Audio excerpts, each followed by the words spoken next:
baik kita hancur lebur daripada tidak merdeka. Semboyan kita tetap merdeka atau mati. Dan kita yakin saudara-saudara, pada akhirnya pastilah kemenangan akan jatuh ke tangan kita. Sebab Allah selalu berada di pihak yang benar. Percayalah saudara-saudara, Tuhan akan melindungi kita sekalian. Allahu Akbar, Allahu Akbar, Allahu Akbar. Merdeka!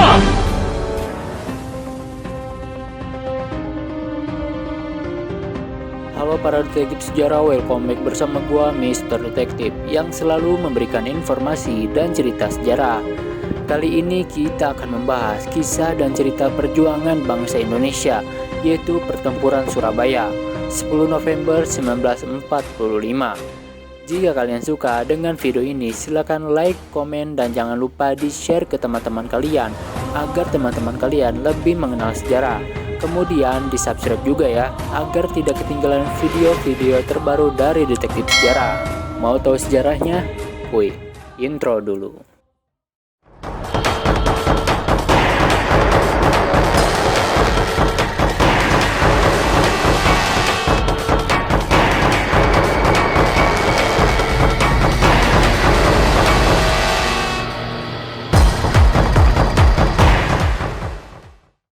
Pertempuran Surabaya merupakan pertempuran pertama bangsa Indonesia setelah proklamasi kemerdekaan 17 Agustus 1945.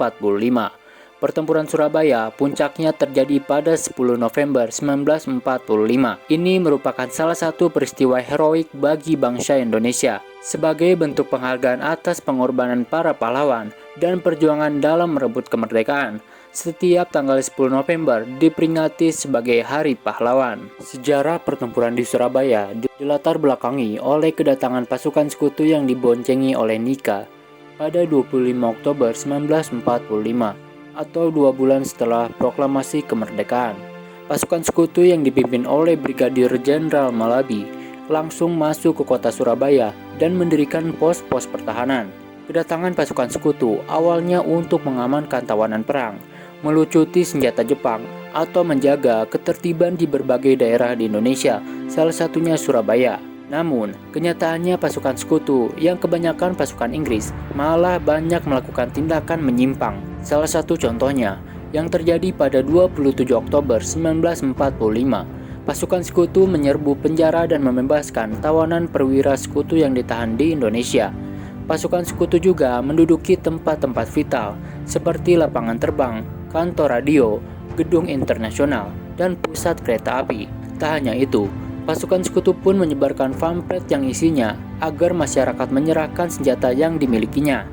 Namun masyarakat Surabaya menolak, apalagi harus mengangkat tangan.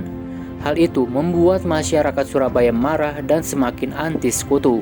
Pada 28 Oktober 1945, pejuang Indonesia menyerang pos pertahanan sekutu. Aspirasi perlawanan terhadap sekutu dikumandangkan oleh Bung Tomo menggunakan radio. Bismillahirrahmanirrahim.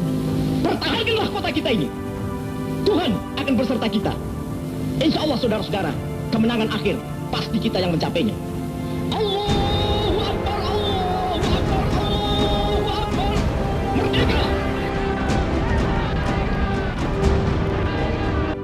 Dia dengan berapi-api memberikan semangat kepada masyarakat untuk berjuang mempertahankan kemerdekaan bangsa Indonesia.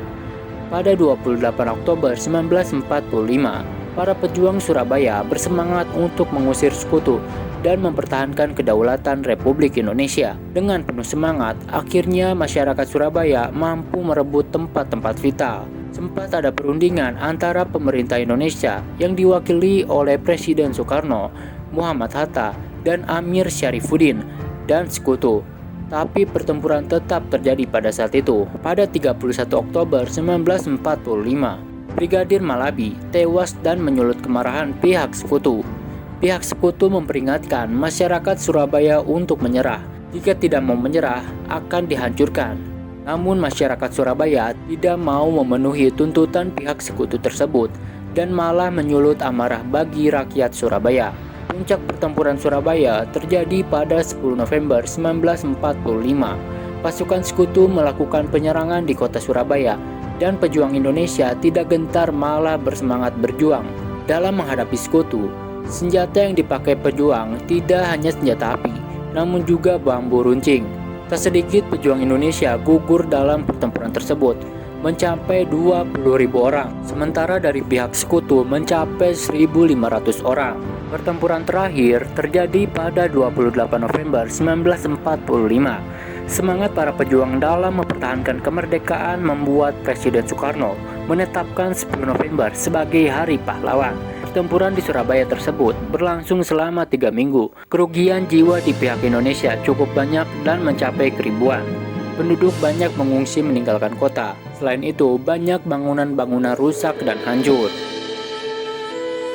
Bagaimana menurut kalian? Jika kalian suka, silakan like, comment, and subscribe.